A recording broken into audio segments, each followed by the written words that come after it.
this session of the Blowing Rock Board of Adjustment started. My name is E.B. Springs. We've got Jerry Starnes, Brandon Walker, Mr. Stephen Schiller, and Paul McGill here, members of the board, or five-member board, and we have five people here. The first thing we need to take up before we start any hearing is approval of the minutes. Did all board members get a copy of the minutes from our April 28th hearing? Yes. Okay. And does anyone have any amendments or mistakes or errors spotted in the minutes? I do. All right, Mr. Schiller? Page 2, seventh paragraph, it says Mr. Brian John instead of Johnson. Very good. That's it. And at the top of the second page, ex parte. It's an extra space in it. Yes, up at the Oh, very yeah, top, right. the word ex parte would be EX space, and then PARTE would be the second word. Up on the very top line. Page heading- 2. In page 2, if anyone had engaged in any ex parte is EX space PARTE.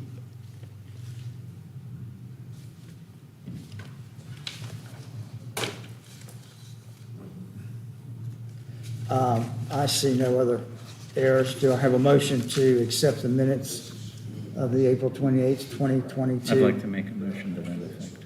I'll second. Mr. Stiller has made a motion, that we have a second.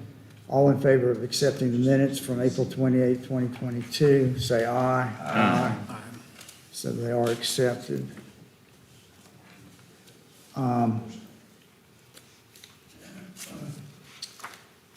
A quick matter of business, you'll see in the minutes from the last session,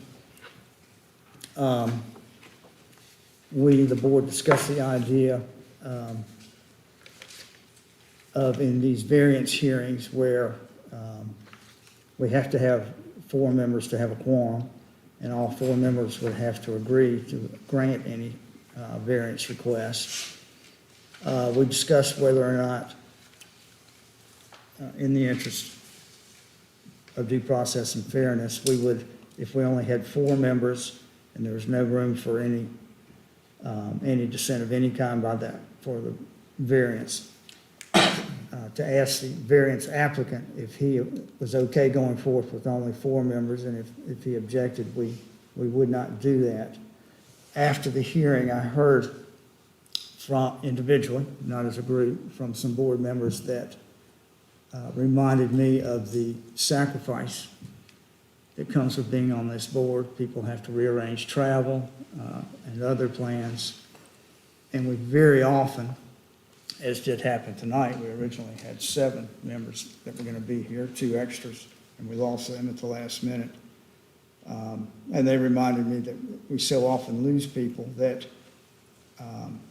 they had buyer's remorse over agreeing to give the applicant the final say on whether we would proceed if we only had 4 members. Having said that,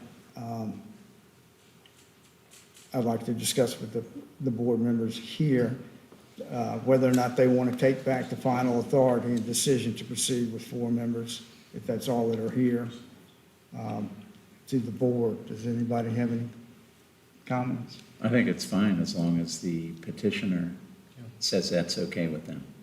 You'd like to leave, that's the way we left it last Yeah. time. If I there agree, are- it should be up to the applicant. Okay. Yes. Okay, all right, so we're gonna leave it the way it was. If we only have 4 members sitting up here, we'll ask the variance applicant, are you comfortable and okay with going forth with 4, or do you have an objection? And we'll let them make the final decision on that if we have only 4. Just as a matter of interest, if we were doing an appeal hearing, an appeal of a zoning violation, our quorum is a majority of 5. We could have a hearing with 3, just to remind everybody of that fact. Hopefully that won't happen and we'll have all 5 members, but we could have an appeal hearing with just 3. So we'll leave it the way it is. as far as the four members for a variance application. And we will move on into our first hearing. Mr. Franson, you led off the last time. Are you comfortable leading off this time, sir? Yeah, sorry. Okay, so we'll do yours first.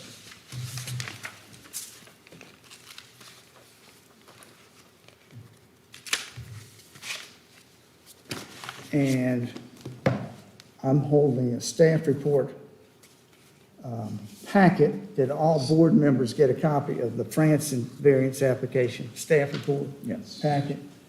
And Mr. Franson, did you get a copy of that? Yes, sir. Okay.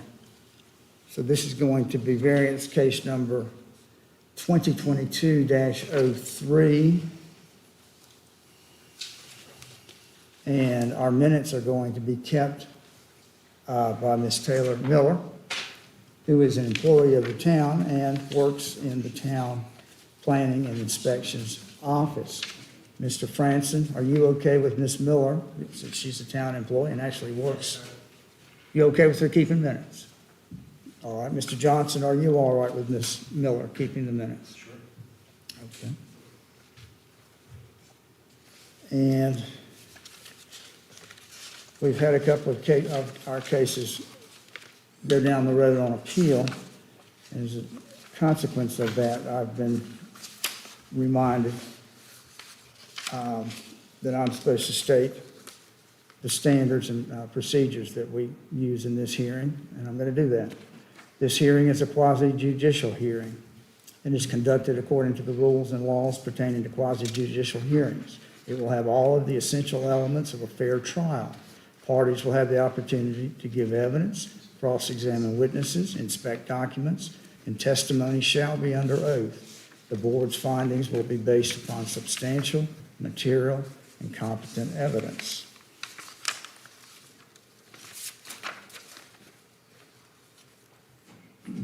Now, does any of our board member have any bias towards the Franson variance application? Please let us know now if you have any bias, anyone. Nope. I hear none.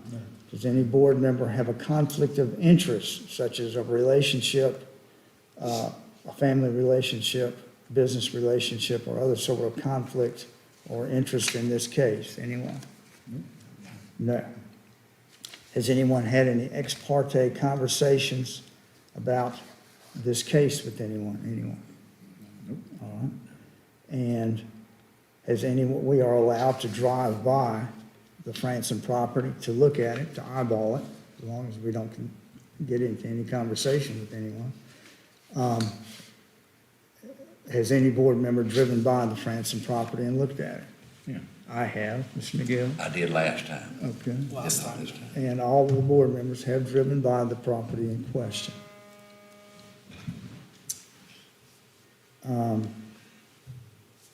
And this is to everyone in this room as well as anyone watching on Zoom. Is there anyone other than the town representative, Mr. Johnson, and the applicant, who considers themselves a party with standing in this case? If so, let us know now. Anyone else think they have standing in this case? Okay. Are we on Zoom, Mr. Johnson? We are not. No, excuse me, we are. It is being streamed. Okay, all right. We had no calls. All right, and is there anyone, we will take a witness over the phone or on Zoom, as long as they're under oath. We'll take a witness remotely, but they do need to have contacted you, Mr. Johnson. Let them know that they're going to be a witness. Has anyone contacted you? Okay, all right. Well, let's go ahead and swear all witnesses that are going to testify in the Franson variance application at this time. And I'm sure that'd be you and Mr. Franson. All right, if you would, listen to Ms. Taylor. Ms. Miller.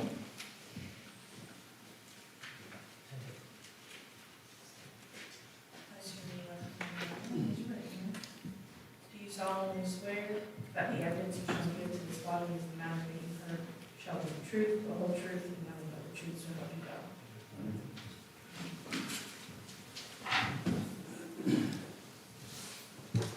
God. And it's our procedure to lead off with the town representative giving us an overview of the case and introducing the staff report. Mr. Johnson. Pardon, I didn't hear you, I'm sorry. It's our policy or procedure to start out with the town and have the town representative give us an overview of the application and present the staff report. Good evening, board members. First case we have tonight is a variance number 2022-03. The applicant is Mr. Ben Franson. Property is located at 126 Greenway Court. Would you position your mic or read louder, whatever? Better? Good. Okay. Do you want to take the end? What? seat? Would you rather move to the end seat? No, I'm okay. You okay? Okay. All right. Can you hear me okay now? Yes. Okay. I'm going to give a little background before the request. The request is there first, but the background, this past April 28th, I guess some of y'all remember Mr. Franson coming before us for a previous variance. That was at the April 28th Board of Adjustment meeting.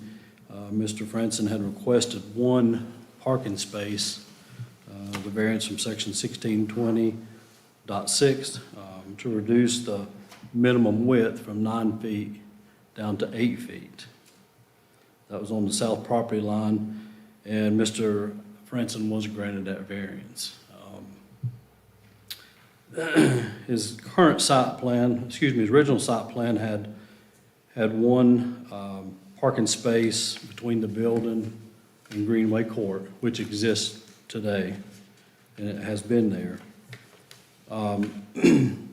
He also had proposed 2 parking spaces with some modifications to the building itself to basically provide a carport or garage underneath the building for 2 additional spaces. That was for 3, and then the variance was granted for the 1, which gave him a total of 4 spaces for the property.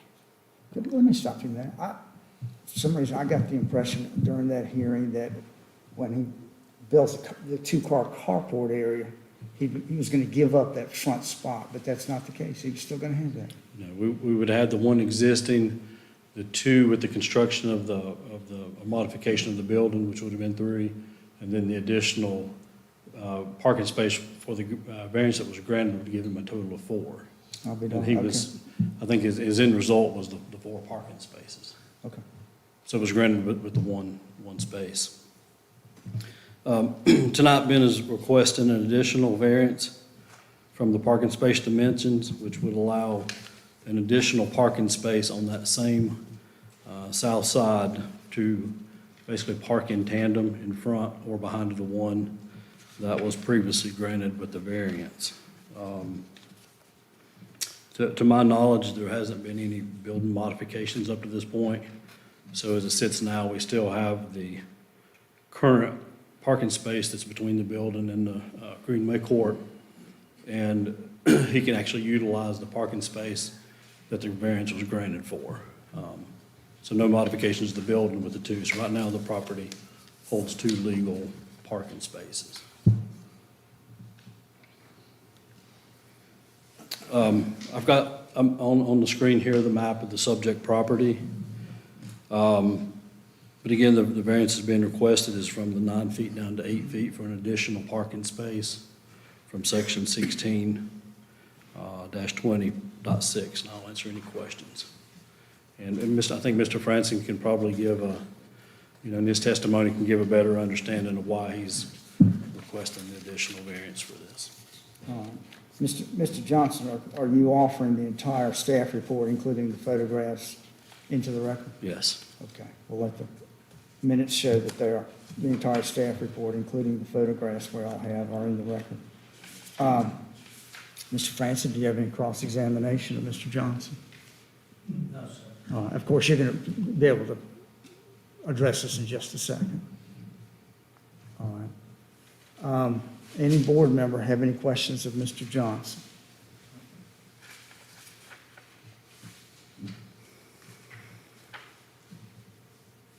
All right, I have a few. Mr. Johnson, I'm going to ask you some questions that are going to involve you giving an opinion. And ordinarily, to give an opinion as a witness in one of these cases, you need to be called an expert, someone with extra knowledge, skill, or education in some endeavor beyond what the average layperson would have. What is your job title with the town? The zoning enforcement officer? All right. Would you say you're very familiar with the Blowing Rock zoning laws and zoning enforcement procedures? I am, but I'm still learning. Okay. All right. And what did you do before you came to Blowing Rock? I had 18 years of similar experience with the town of Boone. Okay, all right. And have you become familiar with the Blowing Rock land use zoning laws? Yes, sir. All right. And do you share office space with the building inspector? Yes, sir. Have you become informed or educated or somewhat knowledgeable over the building inspections and those procedures here in Blowing Rock? Yeah. Yes, and in progress. Okay, all right. As you have said, Mr. Franson wants to, a variance to park 2 cars at the side of his existing building, one in front of the other, somewhat like a parallel parking, but without the ability to come out into a side lane. Would you agree with that? Correct, yes. And have you worked with any such parking arrangement before as the zoning enforcement officer? 1 car directly in front of the other, such that to get the first car out, you're going to have to move the second car. Yes, Have you? yeah. Okay, all right. And to build in Blowing Rock, there are parking requirements. I noticed to build a single-family residence, you had to have at least 2 parking places. Is that correct? That's correct. And I would call those official parking places that have to be 9 by 19 feet. Is that correct? That's correct.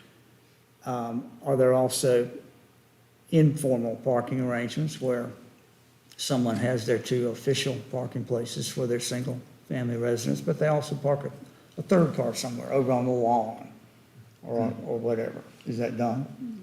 Sometimes, yes. And is that legal? Is there any law against parking a third car over on your own lawn? Typically, it's not legal. Is there an ordinance against that? It depends on, I mean, a lot of them's been done for years, and it's just been there. Well, if you don't know, just tell us you don't know. That you can't know everything, but is there an ordinance saying someone who has already met their official zoning requirements, is there anything that says they can't park an additional car Not that I'm aware of. somewhere else on their lot?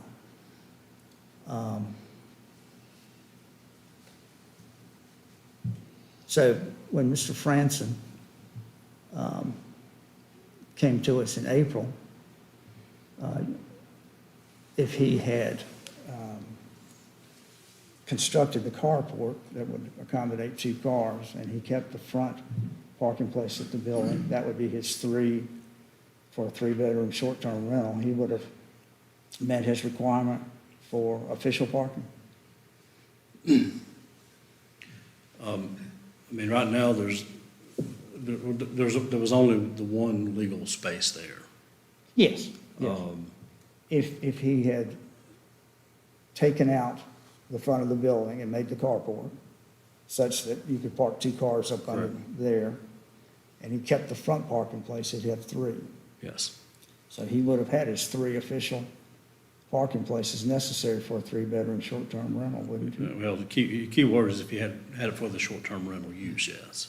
He would have had 3 there, Right. 1 per bedroom. So would, having 3 official, at least 9 by 19-foot parking places for a 3-bedroom short-term rental, did he really need a variance to park over at the side of his own building? An unofficial parking place? I mean, my understanding, I mean, it would have allowed him to have a, you know, an additional short-term rental unit. He could have had 4 possibly. At a fourth bedroom? Right. Okay, fair enough. Now, there's some pictures in the packet. And some diagrams.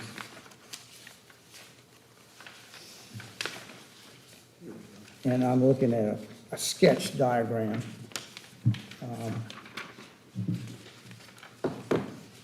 There it is. You've got it up there now. Is that the right one?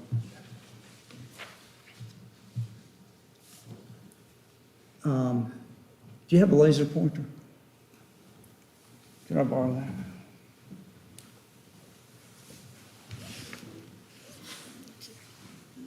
Let me ask a footnote, that's what's been approved previously, or is that the request? He was approved for 1 car at the side of the building. Okay. And So this is the request now. this is the request. Yeah, I failed to put the previous approved plan in, but it was the one on the side and there was 2 up underneath. This area here, which was a modification of the building. Right, okay. Tell me how to work this thing. Should be the top. Just hit the top. There you go. It's on. Okay, where is it? It's over there now. There you go. Okay, all right. Let's call this car number 1. For car number 1 to get from the street to that parking place, would you call that a driveway, a short driveway? A short what? Driveway. Yes. Okay. Well, let me refer you to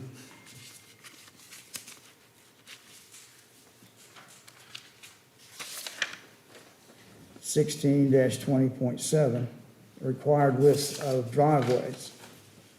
And 16 20.7.1 says driveways shall not be less than 10 feet in width for one-way traffic. But he doesn't have 10 feet. Yeah, does he? I mean, I see the context you're looking at this, but I think this would be considered a parking space here instead of a drive aisle.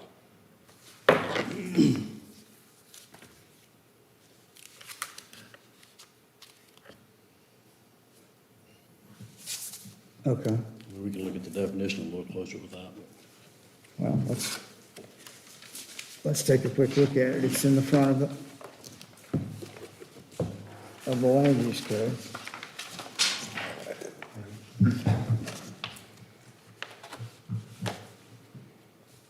Driveway, that portion of the vehicle accommodation area that consists of a travel lane bounded on either side by an area that is not part of the vehicle accommodation area.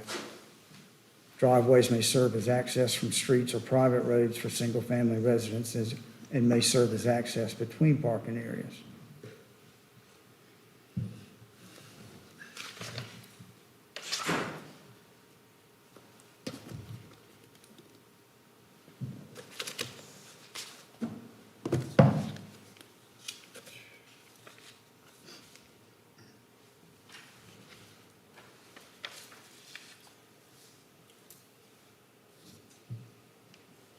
Mr. Johnson, let me direct your attention to section 16 20.8, general design requirements, which reads, unless no other practicable alternative is available, vehicle accommodation areas shall be designed so that, without resorting to extraordinary movements, vehicles may exit such areas without backing onto a public street. This requirement does not apply to parking areas consisting of driveways that serve 1 or 2 dwelling units, although backing into arterial streets is discouraged.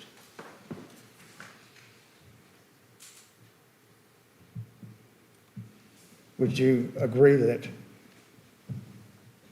the Blowing Rock Council, while it doesn't outlaw backing into the street from your parking place, it's sort of frowned upon? I think it is done commonly, yes. Okay. Cars could back in, and they'd be I mean, pulling it's straight obviously out. not ideal, yeah. Well, that requires a three-point road turnout in the road, which confounds the problem. To get in. Yeah. No, it's one way or the other. Yeah.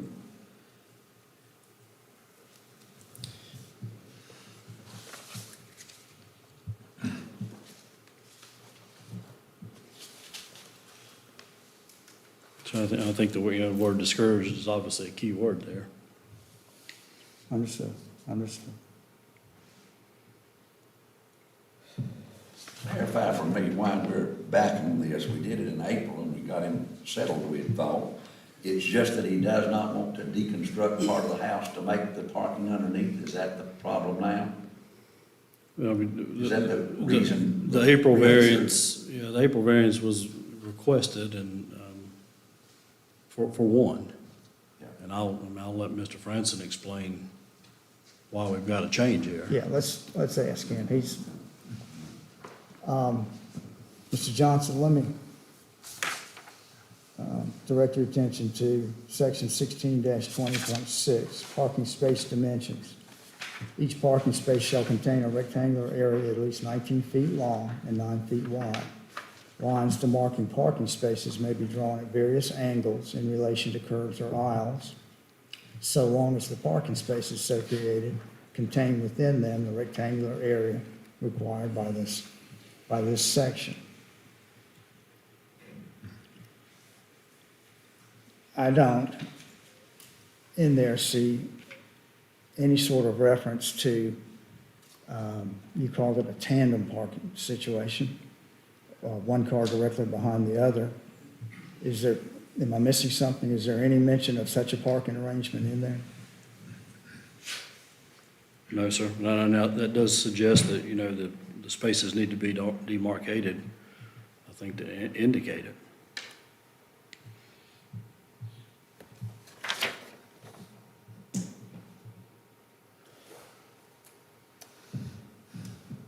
If someone came to the planning inspections office with a request for a building permit for a new single-family residence, and their two required official parking places was an arrangement such as this, one car directly behind the other, such that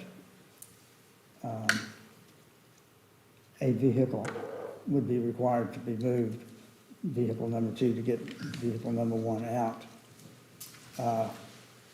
Would that pass muster for the official parking required for the two spaces for a single-family residence? Yes, sir. It would, okay.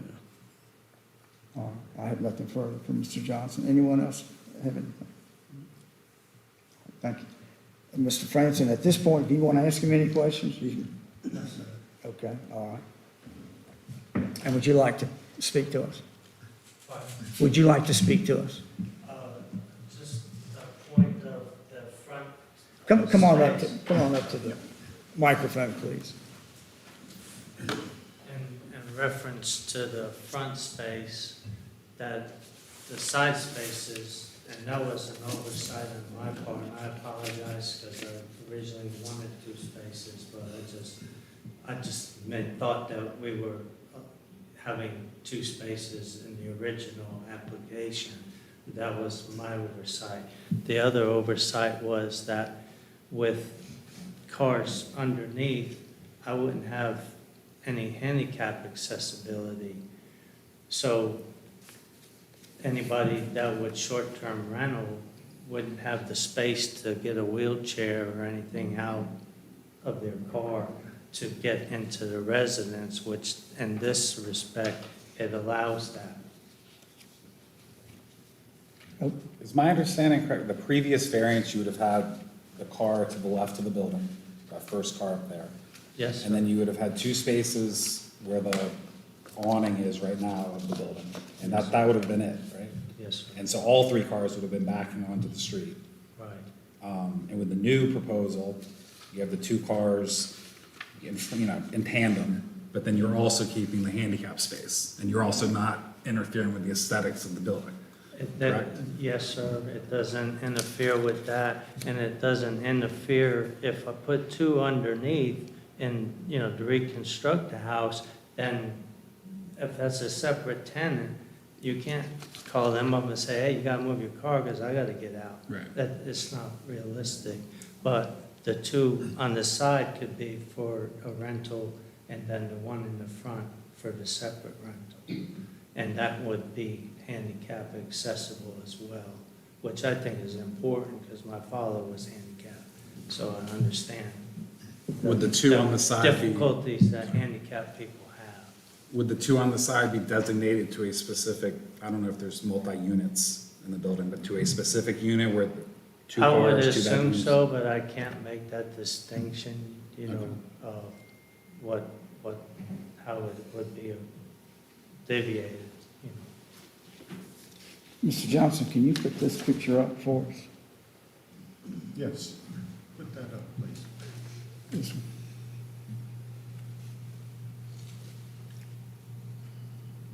Right. Now, Mr. Franson, if we've got two cars parked at the side, one right behind the other, Yes, sir. and the first car wants to get out, the second car is gonna have to be moved, right?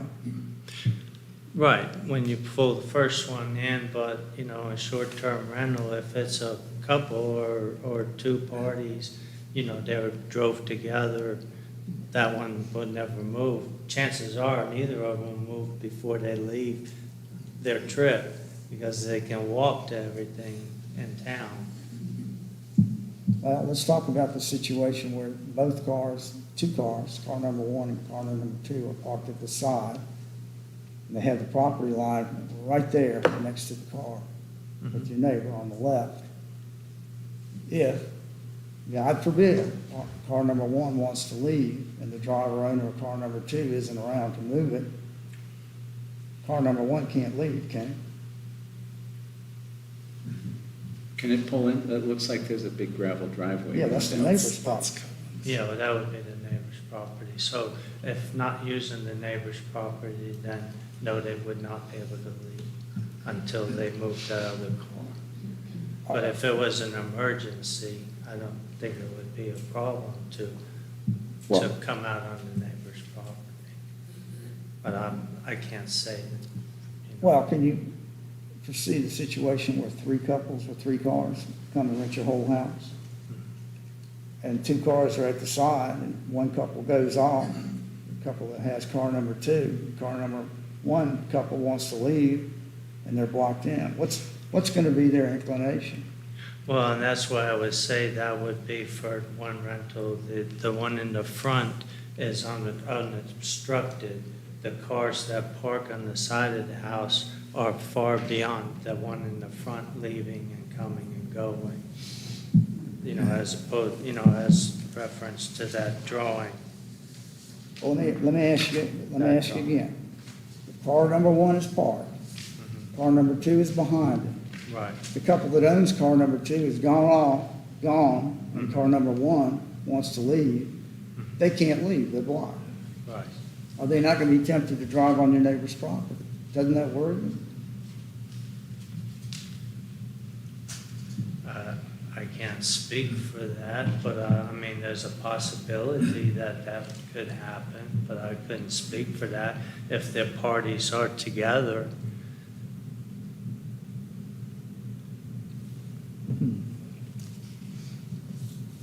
All right, so with your current proposal, the if front the of the building, parties, if the two cars and those parties are together, then I would imagine they have correspondence with one another and say, look, just leave your car there, we'll use your car. That's what I see the logic of it happening. okay. But your current proposal is to leave the front of the house as is. You're not going to Yes, sir. change the front of the house. Right, correct.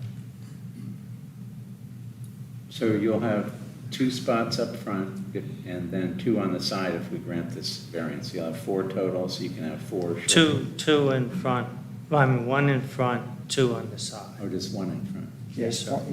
Okay. Parking it lengthwise. Let's do this, we're still a total of three. I've been hearing Three this four spaces. thing, but that doesn't exist. Show us what we approved in April. Yes, sir. Show us what we approved in April. There. But we had 4 parking spaces in, is that right? We were gonna Oh, do went by. renovation to the building No, and that's the put new- 2 inside. But what we approved was one of those two, right? Yes, sir. For a total of 2. No, a total of 3. One in front, two on the side. No, correct me if I'm wrong, last meeting, we approved the car at the top left. That was the variance. And then he was going to put 2 cars inside the building. Right. Where it says first floor, master bedroom, et cetera. That's Yeah. where the other 2 That was cars a are. variance there. Yeah. This one was the existing, and there were 2 here. And so the existing would have gone away based on the last variance. Mr. Franson, tell us again why you don't want to open up the front of the building to make the 2-car carport. Why are you changing? Well, it destroys the whole character of the building itself. Again, also, will not allow for handicap space if that option is needed or required by whatever uses it. Because with the 2 spaces inside, you won't have a way to get a wheelchair out or in and enter the residence. I mean, it just destroys the whole residence, I mean, not to mention the square footage that the residence offers with 4 bedrooms existing. I'm confused why you didn't know that when you came to us in April. What's caused this epiphany that all of a sudden you realized it would destroy the charm of the building? What's happened? Originally, when I brought it to the zoning administrator, I was told I can't do any of it. And I I'm didn't, sorry. I was told that I can't do any of it. And I didn't even know of a board of adjustments. It's all very intimidating to somebody who doesn't know all of this is.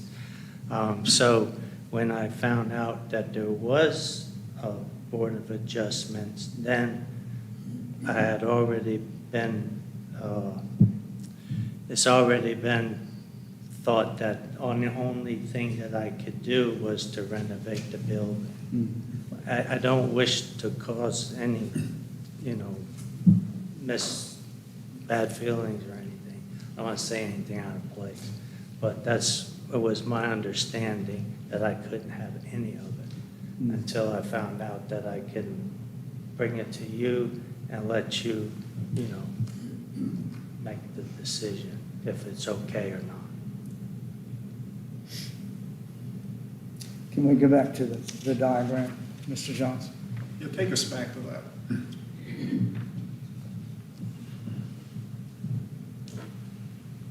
We're going to, at the appropriate time, obviously have a lot to discuss, but let me ask you this, just for the sake of argument at this point. That's fine, Mr. Johnson, that's good, right? Let's go back one. That's good, okay. Okay? Right here. Mr. Franson, if we decided that you met all of the factors necessary, but we had some concerns, would you accept a condition that a rigid barrier, i.e. a fence, would have to be built here and all the way down here so as to wall off your neighbor's property? I think, sir, if I may say, obviously, I would be able to get in and out of my property with a wall there. That was asked, and I said, sure. Their spaces in front of Town Hall are 7 feet wide. People come and go all day long, so I know it's feasible. The other problem with you saying that, let's flip it and say, if I did put the wall there, it would hurt my neighbor because it would make the corner stop too tight for him to go out. The other problem with that proposes is that you would no longer be able to get to the trash container that 4 buildings use. The brewery, Village Cafe, and Kilwins and myself all use the dumpster. The truck has to cross my property to get to the dumpster on an angle. So if that fence was put there, see, I've been gracious and allow it. I don't make us think. We all work together in the town. But I think that what you're saying would hurt and would eliminate the dumpster usage altogether.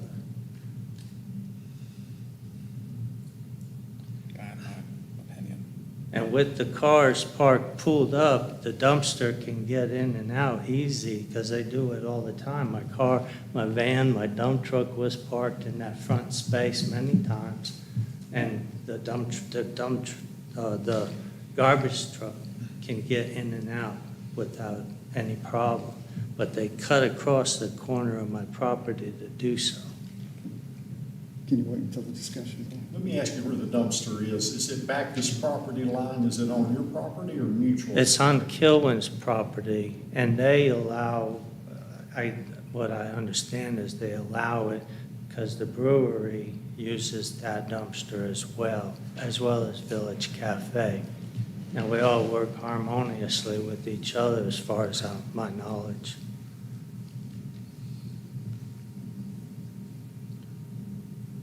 Let me ask you a question. The distance between your property line and the building, that's on there, is that 8 feet or something? It's 8 feet on the side of the property. That was his, The wall to the property? that's what his variance was about last Yeah. time. He's required to have 9. Yeah. And he wanted to use 8, so we gave him a foot. I mean, unknowingly that it wasn't legal. I've been parking like that since I bought the place 30 years ago. So, You're making a change of use now, and that makes a difference. pardon? You're making a change of use now, might was you there before. Yes, sir. But now you're Yeah, doing. yes, sir. And I want to be up and up and make it legal. Yes, sir. Absolutely.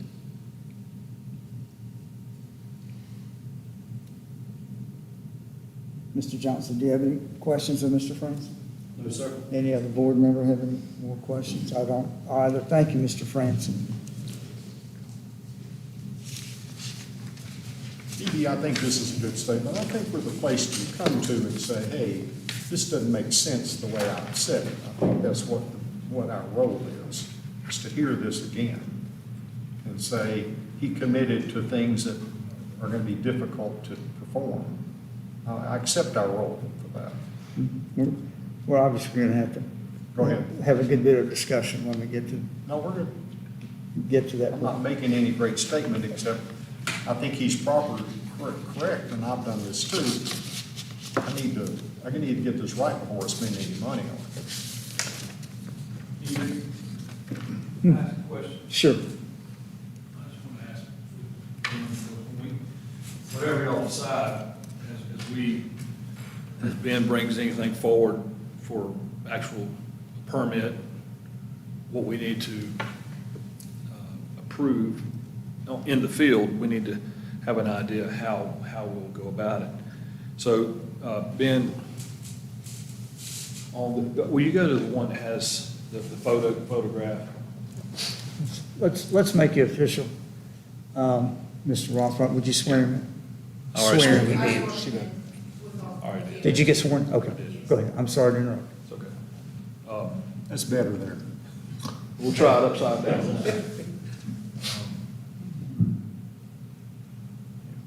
Okay. Yeah, just kind of scroll it up a minute, Brian. So my basic question is, so you mentioned the dumpster for Kilwins and the restaurant, and everyone kind of shares that, brewery too. And so they cut across your property this way to get, the dumpster would sit about right here. Yes, And so y'all just have a mutual understanding, and the picture that shows your truck in there, the only way you can get in there is cut across their property. So that's just kind of, No, I back out right onto the road. Basically, that's what I. well, what I'm saying, like in this picture that shows, Right, there's no way you can get your truck in there without going across. I go like this. Out. How do you get in? You couldn't make, like, if you pull in this way from the street, you couldn't put it in there like it is without going across the property, right? Yeah, pull in on the side of my house, or I back in like off the main road. If I have my big truck, I'll back off from the main road. On this is Like the delivery. This is a trucks. Google Earth photograph that shows your truck in the front. Right, Okay, it didn't get in there by just being on your property. right. You crossed theirs, and they crossed yours. So it's Yeah. mutual Right, understanding. right, right. I'm just, there's Yeah. a photograph on Google Earth that shows his truck in the front. I'm just wanting to understand how that works, and that's fine. Yeah. The other No, question that's correct. is, what type of construction modifications will you need to make those spaces on the left, the one that you had approved and the other additional that you're asking for, which would be beyond that fencing and the air conditioning, would be straight up through there? What The would you have to do? AC unit will be removed, Okay, if you want to show that. okay. For the board's reference, if you see my point on the screen, that's about where the property line. Right. Yeah, that's about, Is that that's about where right? the stop is, right there. And so, and I'll share that with Ms. Wood. That shows the HVAC outdoor unit have to be moved somewhere else on the property. 11 feet. What else will you have to do to get into those spaces? That's it. So this is where we want to be clear on what you approve, because these brackets that hang across and the roof line that hangs out across, that's in a parking space. That's in this 8-foot space. That, if you grant a variance for that, understand that a car, two cars only, no trucks, can't get a truck in there. It will not meet the clearances. How high would you say that roof overhang is? That's about 8 feet. About 8 feet. And then the brackets, would the brackets have to be removed? No, sir, because I park beside the house all the time. I've had my pickup truck there. Well, it's yours. I It's have your my- place, and you're not gonna tear it It doesn't up. matter, I have my pickup truck with the rack, roof rack on it, and it drove right under it, not hitting Okay. it. Because you still gotta have a little space Okay, beside. that's all I just want to clarify as we go forward, what we're dealing with, because the property's trying to be sold, new owners, that's who we'll be dealing with, and an understanding of short-term rental is not people that know the house and own it. It's going to be renters that are coming in with various types of vehicles. We just want to be clear about that. We appreciate the information. We want as much information as possible. All right, thank you. Now, does any board member have any questions of Mr. Rothrock? And Mr. Francis, you don't have any further questions for Mr. No, sir. Rothrock? Okay, all right.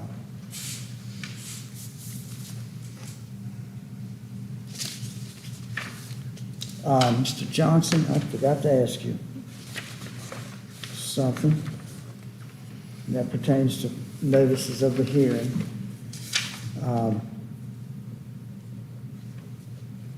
Tell us about the notices you sent out to various parties, please. We did provide legal notice in the local newspapers. Well, let me go through the list. Did you mail a notice to the person making the application, to Mr. France? Did you mail him a notice? Yes, sir. And he is the owner of the property, is that correct? That's correct. And did you send notices to all parcels of land abutting this parcel of land? Yes. How many people, how many notices did you send out? We actually sent notices to properties within 150 feet of the subject parcel, and there were 7, excuse me. Hang on, got my numbers crossed up.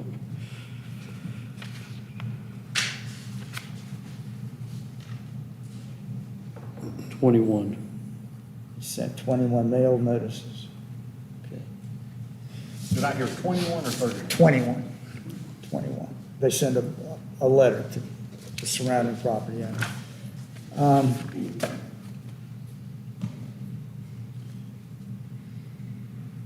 And did you prominently post the notice of the hearing on the site?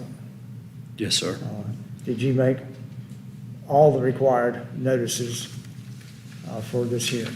Yes, sir. Okay. Sorry, I forgot that. Thank you. Thank you very much.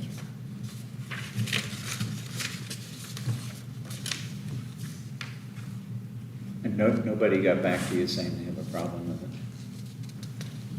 No one got back to you saying that they had a problem with the request? no phone calls.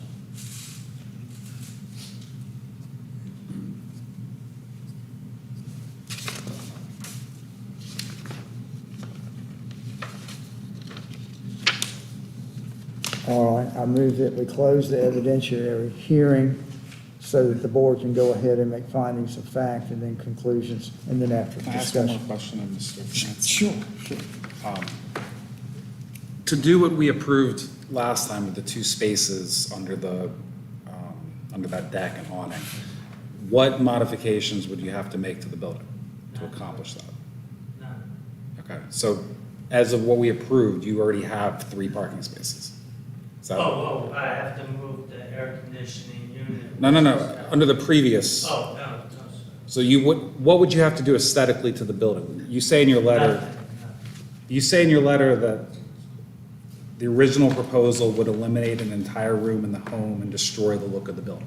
Oh, if I had to build the garage. Right, that's what I'm asking. What would you have to do to achieve what we approved last time? The walls, the 2 rock walls would have to come down, raise the, where the deck is, the balcony. Uh-huh.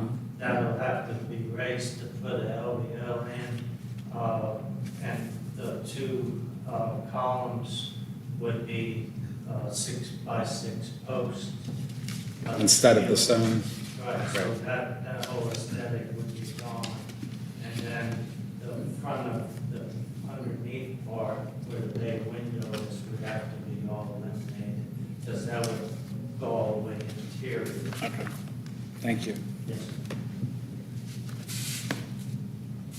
I move that we close the evidentiary hearing at this time so that we can move on to findings of fact, and then discussion, and then conclusions of law. Do I have a second for my motion to close the hearing? Evidentiary. Yes. We have a second. All in favor of closing the evidentiary hearing so that we can move on from there. All in favor say aye. Aye. So the evidentiary hearing is closed. All the discussion will be between us from this point on. And let's see here.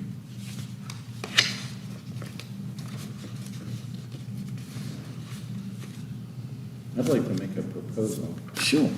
that from the last hearing, we had 14 findings of fact. And I believe they're almost identical to what we have now. So I wonder if we can adopt those without having, just because we approved them before, and I don't think anything's changed. There might be additional findings of fact, but I don't think there's a change to these 14.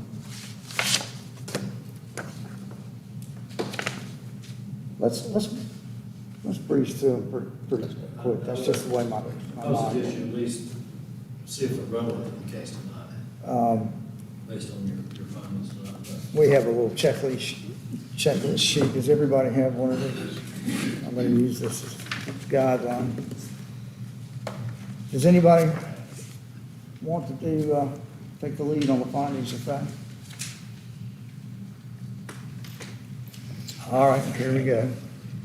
The variance application number for this case is 2022-03, the hearing date, August 25, 22. Board members participating, I will fill in at a later date. The applicant is Mr. Ben Franson. The owner of the property in question is Mr. Franson. And the address of the property is 126 Greenway Court. And Get the flat number here. yeah,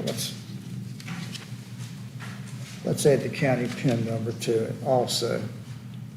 Watauga County PIN number 2807-97-2788-000. And I'm not going to put in the year the property was built. It really doesn't matter. The property is zoned CB? CB, Central Business. The applicant wants to do the following, which would violate zoning regulations and which would require a variance. And he wants to have a 1-foot variance on the property at the side of the house.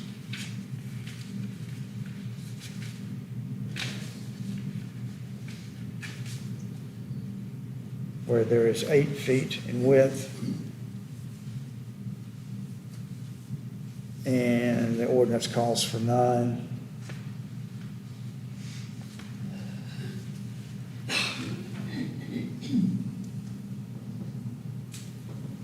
And he already has a 1-foot variance for one parking place on the south side of the house.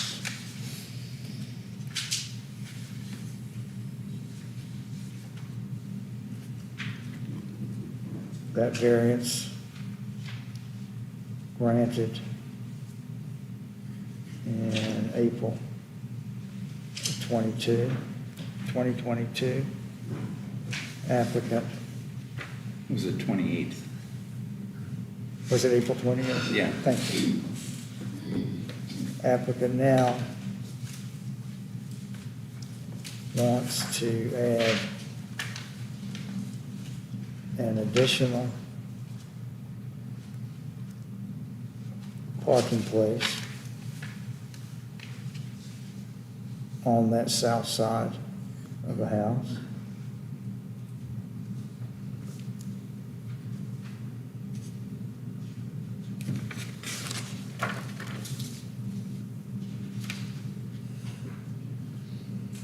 Such that 2 cars could be parked on that side of the house.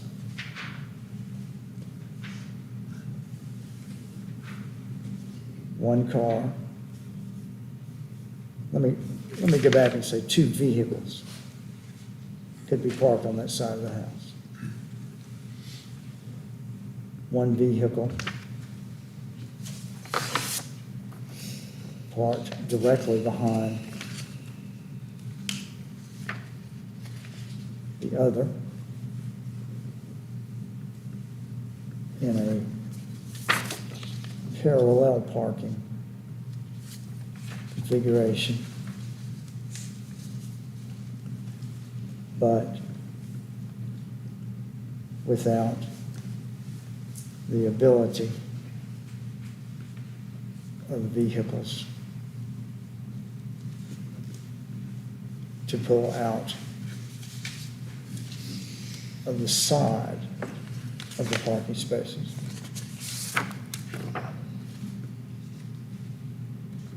As in traditional parallel parking.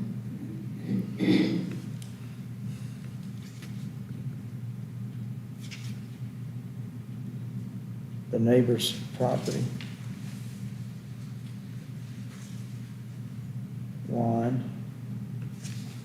is 8 feet from applicant's building.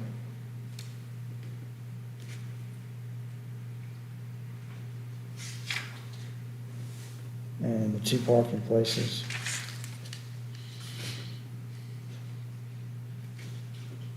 he seeks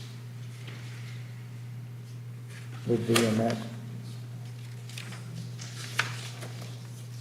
8-foot width.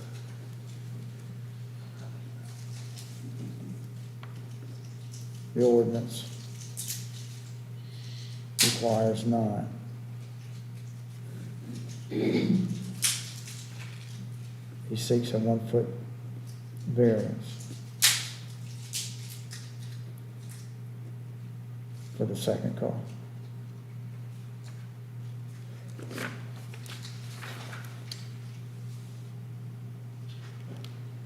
All right, moving to number 6, the Blowing Rock zoning court ordinance section, which is at issue here and which stands in the applicant's way, is let's see. Can I borrow your handy?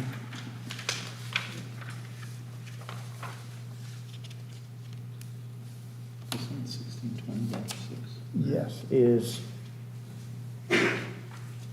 section 16-20.6. And put it into words, the ordinance requires parking place, a parking space to have a width of 9 feet.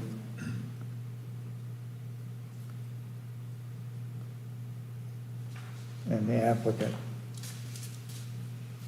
only has 8 feet. If any board member wants to jump in and tweak these as I go, just interrupt me, Can please. you put that, the survey back up there so we can see what you're writing? Yeah. You want the sketch from the overhead view? All right, come on down one more. Show the cars. Yeah. There we go. No. That's what you're writing, right? Yes, basically, Yeah. yes.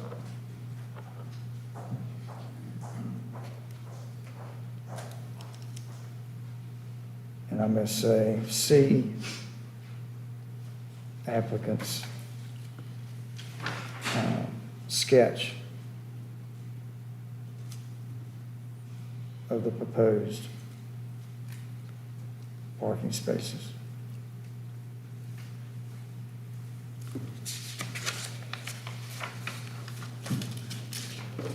Number 7, there are not other parties of standing to come into this case and hearing. Number 8, the applicant did provide drawings or sketches or plans or pictures illustrating what the applicant wants to do. The town of Blowing Rock has provided and given all necessary legal notices of this case in this hearing, and there was proper notice of this case and hearing given to all property owners with property abutting the parcel of land which is at issue here, and proper notice was given to any other persons entitled to receive notice. The applicant did receive a copy of the planning director's staff report prior to the hearing, and there were not other witnesses in the hearing besides the applicant and the planning director and the zoning enforcement officer.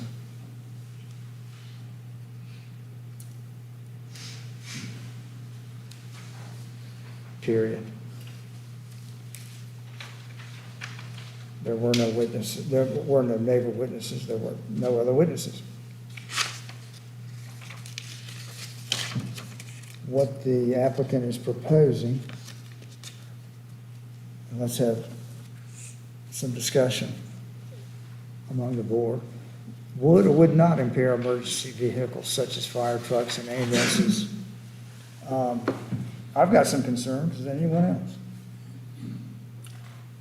Since this is a conversation up here, we're approving a 8 feet by 40 feet parking space with 2 cars in it behind each other. That's an accurate statement of his proposal, yeah. One behind the other. And I would argue that the 8 feet by 20 feet that we approved at the last meeting, as far as a fire and emergency vehicle, is the exact same as the 8 feet by 40 feet. I don't see that there's any difference. Okay. I don't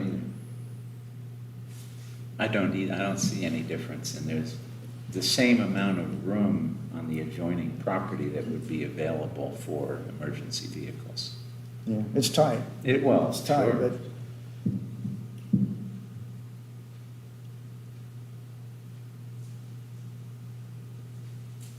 it was tight to begin with before this proposal. Do y'all think it gets any tighter? About the same?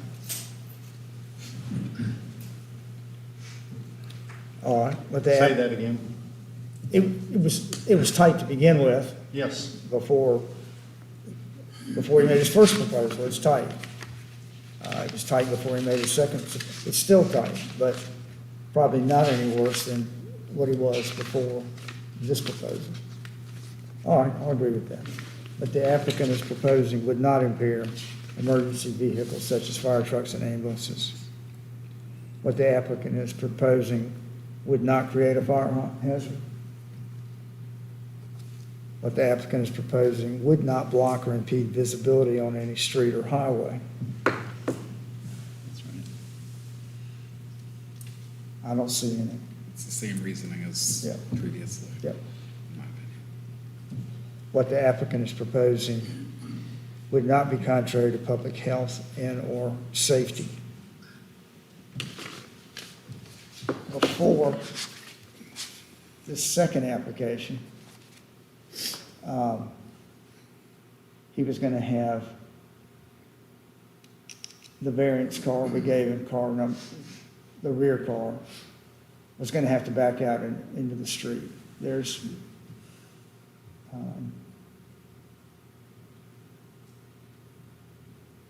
some concern there because he's backing into a street.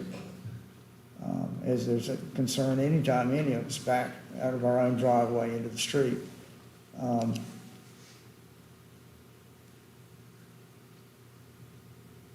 Is it enough?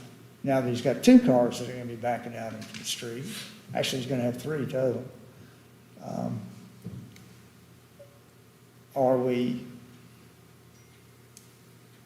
creating too much of a safety hazard? Wasn't the other problem, wasn't the other one that we approved already, he was backing out on the street on that one too? Oh, yeah, On the other one, it would have been 3 cars backing straight out into the street. yeah. Now it's one backing out, who then, once he backs out to let the other car out, traffic will stop, so will pedestrians. So if anything, in my opinion, it would be safer. All right. What the applicant is proposing would not be contrary to public health or safety. Unique features of this property include a very narrow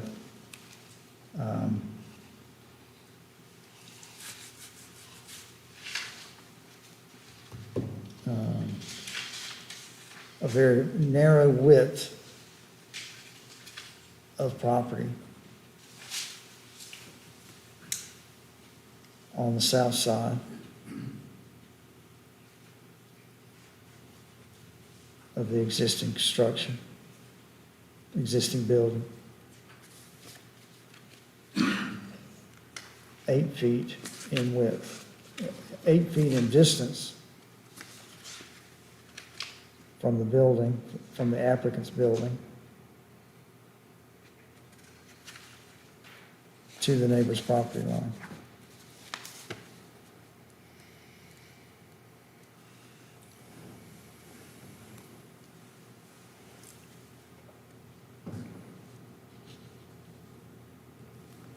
Anyone else have anything else as far as unique features of the property? Since this conversation just was us up here, the fire truck thing is the same problem it was before, Right, and that's not good either way. right. I mean, if somebody put a fence up there and say you can't go on somebody else's land to get your fire truck in, we're in the same problem we were before. But I don't know that, I'm saying it got 50% worse, right? Did you get the fire truck in there, fire hose down beside one of the two of those cars? Well, the problem is the turn. And the rear car, you know, we've already given them approval for that. Well, okay, the word shared driveway exists out there in the world. Is there some agreement on shared driveway there? Nothing formal, that's, that I heard. Yeah. They have the dumpster agreement. What's that? The dumpster is shared by 4 properties, and they cross over each other. Somebody someday is gonna say, no way. I've sold my dumpster and my land, and you can't do this anymore. So what have we created? We've created a shared driveway that's not documented. And I'm gonna go back to the fire truck thing. That is a problem. There was a problem with that before, and it's a problem today. I like the way we had it before, the first time we did it. Go ahead. I I think couldn't that's hear better. you. Say that again. He didn't hear you. I liked the first time, the way we did it in April. You were not here at the April meeting, but we No. approved the April, and I like it better. I mean, I think it's a better situation than this is. I don't want to get hung up on the fire truck. You got more cars backing out now. I mean, this is compounding, and I'm not sure I have the right to use that other guy's land. Can you open your door on both sides of that vehicle, get out and be on your own property? Probably not.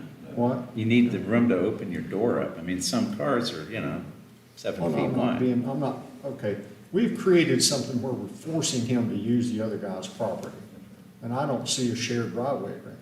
We're not though, but for the short-term rental aspect of this, he would not have to get permission from anybody to park his cars there. Right. Is my understanding. Yeah, that's right. It's, you So- know, once you, The only reason we're even talking about this is because of the short-term rental, the change in use, like you said earlier.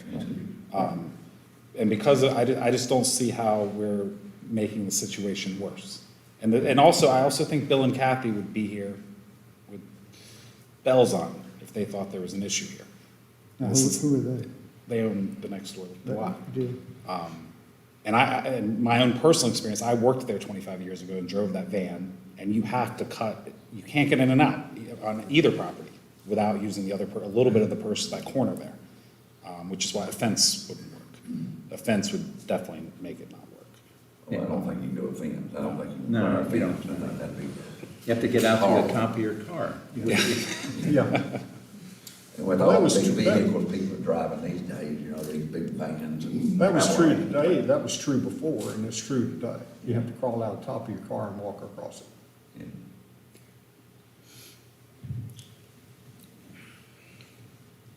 Yeah. Mr. All right. He has a question. Okay. All right, Mr. Franson wants to ask a question. We'll have to open up the evidentiary hearing. I make a No, motion. no, that's fine. You sure? Yes. Well, you're here. But we're gonna stick with the rules.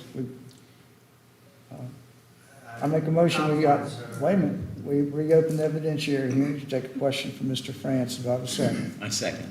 All right, all in agreement that we'll reopen the evidentiary hearing, to take his question, say aye. Aye. Aye. Go ahead, Mr. Franklin.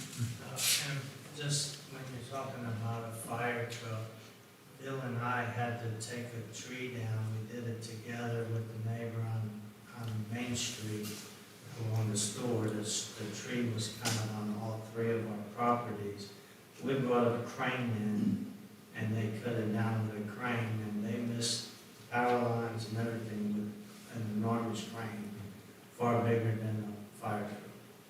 So, and there was cars parked everywhere. Just, that's all the point I was trying to make. Okay, all right, I'll make a motion that we now close the evidentiary hearing again. Do I have a second? I'll second it. All right, all in favor of closing the evidentiary hearing, say aye. Aye. Does anyone else want to add any other facts?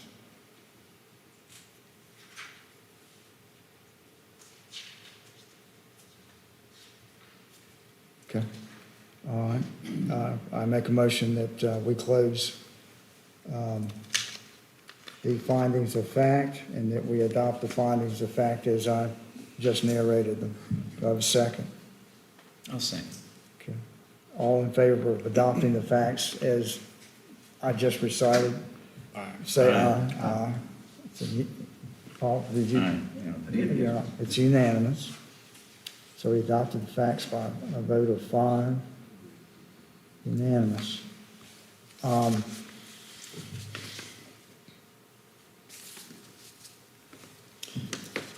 Conclusions of law.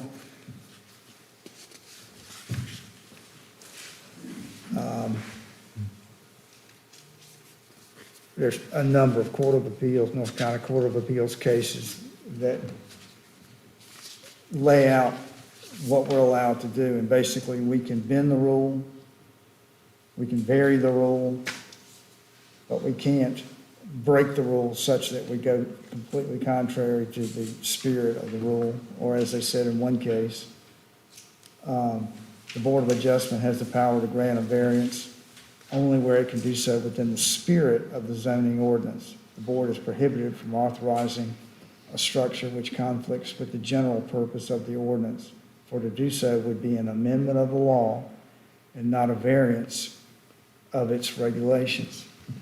I would ask my fellow board members if they think the town council, when they did the short-term rental ordinance that said a parking place, and an official parking place is required for every bedroom, do you think they contemplated a situation where a car had to be moved to completely utilize another parking place? Or would they, thinking 3 real parking places where you don't have to go get somebody to move a vehicle to move another vehicle? I think they, in their intent, I don't know, because I wasn't there, but I would say, the intent was that you would have 3 good parking places. You wouldn't have to move a car to get to a car, get a car out, because that's really not a parking space. I'd also say that most recently, the town council approved short-term rentals at the corner of Sunset and the street that we're talking about right now, and approved 3 bedrooms with no parking. Really? Yeah. And they had parking. Well, I didn't go to town council. And I'd also, in my opinion, the only variance that we were actually providing here is extending by 20 feet the 1-foot reduction from 9 feet. That's all that we're doing. Agreed. But I think they're going to be possibly unintended consequences, and that is that the people that own the property next door, if they don't care, I think, that one of these cars comes out and pulls all the way over into their property to leave, or every time somebody gets out of a car, they're getting on their property. If the present owners don't care, I wonder about the next owner, or the next owner after that, because what we do here is going to last forever. I just Pretty think that tight next door, it is. where the other people have their parking place when you pull in, isn't it pretty tight there? It I is. mean, they cram them in there. Do you have that photo that shows the, So is there gonna be room But I would also say that the neighbors here are very vocal, and if they had a concern about this, this is the second opportunity they've had Right. to come and say so. They haven't. They could have written a letter, they could have made a phone call, they didn't even have to come here tonight. Yeah. But again, what's the next, when they move on or pass away, what happens I understand. with the next one?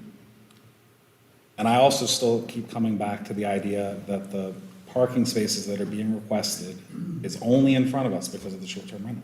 Otherwise, if it was a single-family home with 3 teenagers, they could have cars all over the front of that house, and that would be completely okay.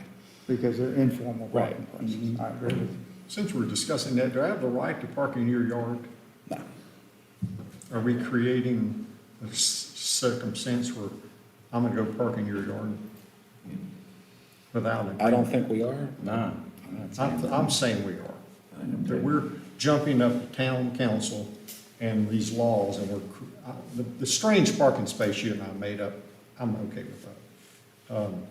I just think we've created a future problem for the whole neighborhood. And it's already been used, so I don't know the solution to that. We I'm not sure created that's it our the job. last time. What? We created the problem in April when we granted the first variance. I wasn't here, so I'm not, we're making that worse. Yeah. I'm authorizing him to use their land. No, we're If I not. approve it. In fact, we can make a condition. What's that? No, we're not authorizing it, and we are entitled to add any conditions to the variance if we just give him a variance. And we can make a condition that under no circumstances are the vehicles parked in the variance area to drive onto the neighbor's property. We could make a clear statement. It'd be hard to enforce How that. practically can you enforce that with all these people on short-term rentals? I mean, you know, for a weekend, they come Well, for a weekend. if the neighbor, Yeah. Well, let's take it back to your single-family home, and then we're not in the rental, make money issue. I'm sure I've got the right to park in his yard. no, you don't. I've got, again, this is my personal experience view, I've got several long-term rentals downtown Blowing Rock, one of them central business. And the parking is Miserable. extraordinarily worse than this. Yeah. It couldn't get much worse. What does that crater someday, and you won't be able to transfer it to somebody? It shouldn't, no. At the end of the day, people. I'm not gonna vote for people want this. to be downtown. We're done. We messed it up 4 months ago, and we're giving away somebody else's land. I don't The think we right are. to park in your yard. They might pass over the land. I don't even think, except when they get out of their car and they're walking, I don't think that they're touching the neighbor's land. Well, I'll say at this point, if I was to grant it, I would want a condition that, and it would be, this gets recorded in the land records, and if the neighbor started to have a problem, they would have some ammunition in us imposing a condition that under no circumstances are the vehicles parked in this variance area, or the drivers or passengers to trespass on the neighboring property. That's just a ha-ha though, because you can't ever enforce it. I mean, it is absolutely unenforceable. Unless you just sit there with a gun. Well, if the neighbor made us think about it, they could jeopardize Mr. Francis' short-term. But practically- rental, because if he lost, We're if he giving lost the away variance. somebody else's rights to use their own property. Practically, because right below that picture, there's a building right on the road. I guess the brewery owns it. Because of that, to get that Kilwins van in and out of that driveway, Right. they have to cross over that corner. So Right. they're trespassing on that property. Right. Just an observation. That is a very tight road back there. It is. Oh, yeah. I thought it was an alley. didn't know I mean, it was a anybody city going street. back there Main has to street. cross over other people's Oh, land. yes. You can't move a vehicle without doing Yeah. that. And I don't think that the people that would rent the space, I assume it would go for a good amount of money. They're gonna be, respectful of any rules that you would say. It's like, you please park here, and, there could be a communication problem once in a while, but I'm sure you would work it out amongst the people that were renting and say, you park here, you park there, and when you park there, you might have to move it. Probably wouldn't happen. I mean, I don't see a problem with it. I think we've granting somebody the right to use somebody else's land, and that's not our authority. We're not granting them the We're not right to granting- use their land. That's nowhere in this application.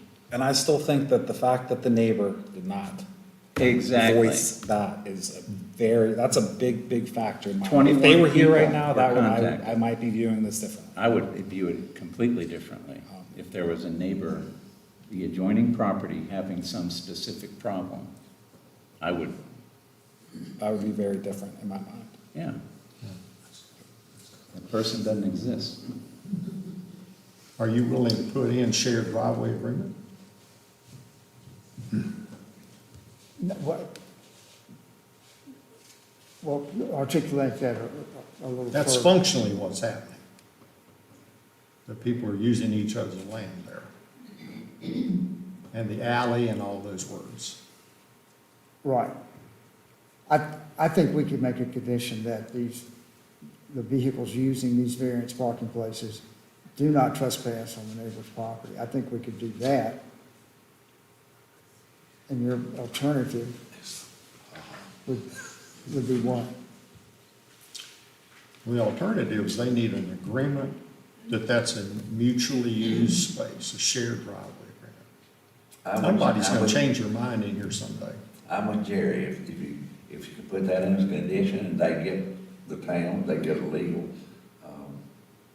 shared driveway document made, then I'm for it, otherwise I'm not for it either. I don't think we can do anything with that. But alternatively, if we deny this petition, They got the property owner can go to the property owner next door and get an easement for 1 foot.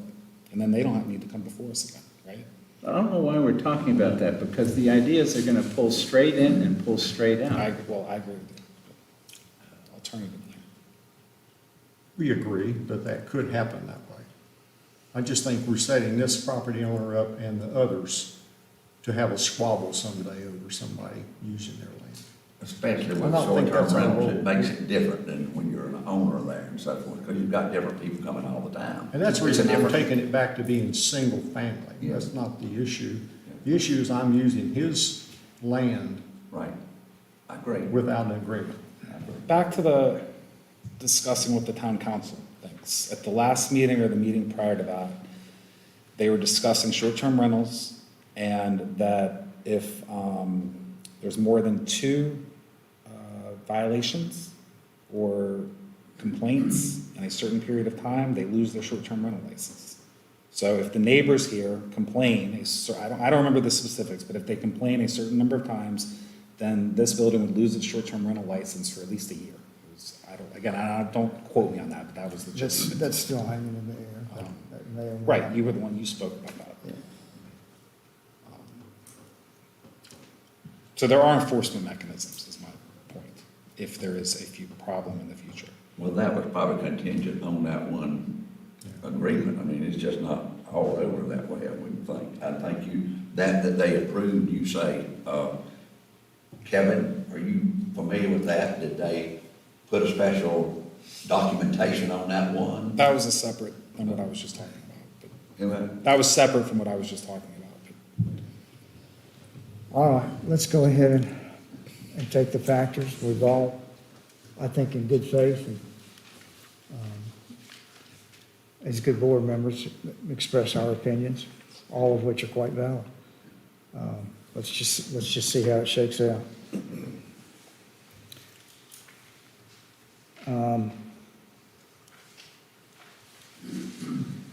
Based upon the evidence presented and the facts shown above, the Board of Adjustment, and we have talked about, we're gonna make these motions always fines, and then if you don't agree with that, you say nay. But all of our motions are gonna be, we find it, we gotta do one or the other. So I'm going to articulate these saying, the board does find, and then when we take the vote, if someone disagrees, we didn't find it, then they say nay. Based upon the evidence presented and the facts shown above, the Board of Adjustment finds substantial material and competent evidence exists to conclude that in this case, unnecessary hardship would result from the strict application of the regulation. So I make a motion that we make that finding as a conclusion of law. Do I have a second on that? Second. We have a second. All those in favor of saying, yes, we did find substantial material and competent evidence exists to conclude that in this case, unnecessary hardship would result from the strict application. All those that agree we did find, say yay, yay, Yay. Yeah. We have 1, 2, 3, No. No. okay, so we have 3 yea, and all those finding that we did not find substantial material and competent evidence exists to conclude that in this case unnecessary hardship will result from the strict application of the regulation, say nay. Nay, we have 2 nays. 2 no's. No. 2 noes. The board's vote on this factor was 3 yea, 2 no. So the motion fails.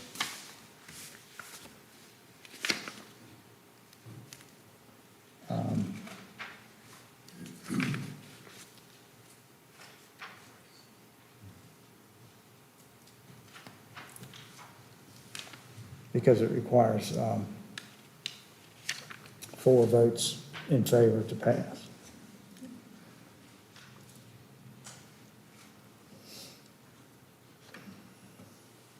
Let me ask you this. Yes, If he went and got an easement of 1 foot, let's say that he doesn't get this variance tonight, yes.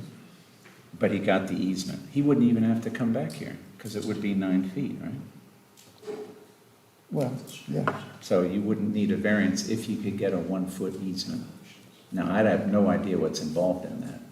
It's just making new recordings, deeds, that's all it is. Well, I mean, involved as far as, getting in touch with the neighbors Is and that right, lawyers. Mr. Johnson?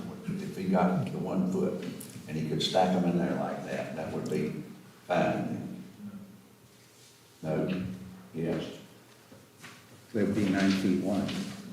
well, we're getting pretty far afield, that's, I'm just saying. I think you're looking at 2 different properties there, and I think it's a different situation. Since we're on that, is there a parking approval here for a space that's 9 feet by 40 feet with a tandem parking? Back to back. There's no parking space like that on here. no, we're giving him a variance for 8 feet, 8 feet by 40. No, but he's making the case for, I want a 9 feet. He's gonna go by buy 40. a foot from his neighbor, an easement for a foot. That's something Are we completely, accepting the 9 by 40 feet parking space that's end to end, butt to butt?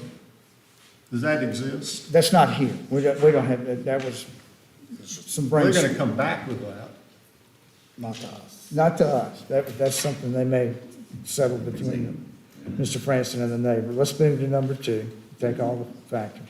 Based upon the evidence presented and the facts shown above, the Board of Adjustment finds substantial material and competent evidence exists to conclude that in this case, the hardship results from conditions that are peculiar to the property. I make that motion that we find. All those, do I have a second? We have a second to that motion. All those that agree, Mr. Franson,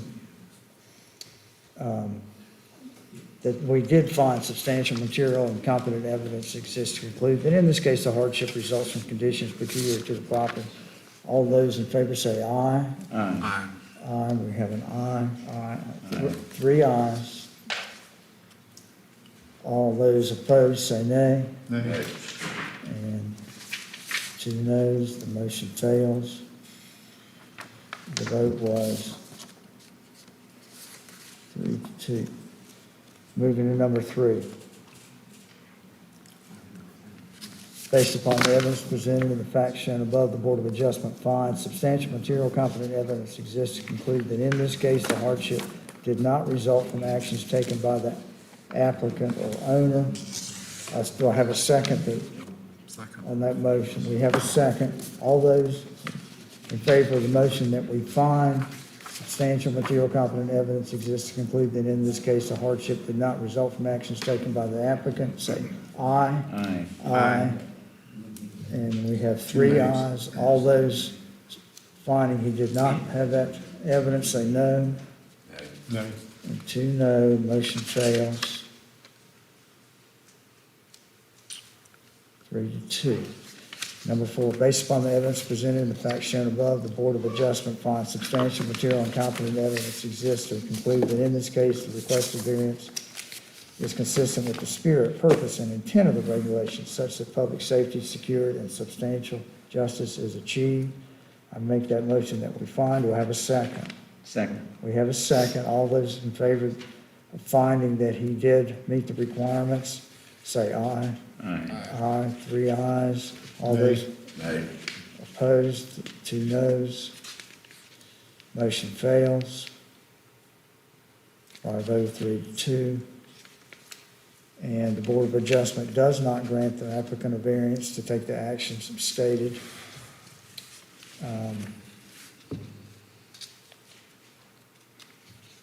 Does not grant the applicant a variance, period. This decision is effective upon filing with the clerk. And all those in favor that we find the conclusions of law as stated and as voted upon, say aye, just accepting what we've done, aye. Aye. Aye. Aye, Mr. We've reached the conclusion? Yes. That's what we said. That we adopted the conclusions of law pursuant to the way we voted. We just, we adopt the package, and that's unanimous. And Ms. Miller, I'll get these typed up and get it to you, probably the first of next week. Mr. Franson, I'm sorry, you did not get the variance. Sorry about that. We're gonna move on to the next case. Does anyone need to take a restroom break? Do we need 10 minutes? 10 minutes.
anybody here?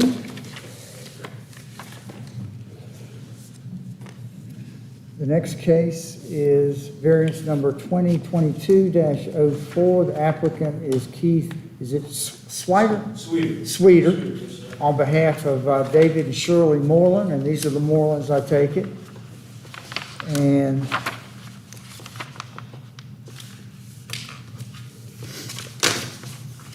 once again, I'm supposed to lay out the standard by which we're going to handle this case. This hearing is a quasi-judicial hearing. It is conducted according to the rules and laws pertaining to quasi-judicial hearings. It will have all of the essential elements of a fair trial. Parties will have the opportunity to give evidence, cross-examine witnesses, inspect documents, and testimony shall be under oath. The board's findings will be based upon substantial, material, and competent evidence.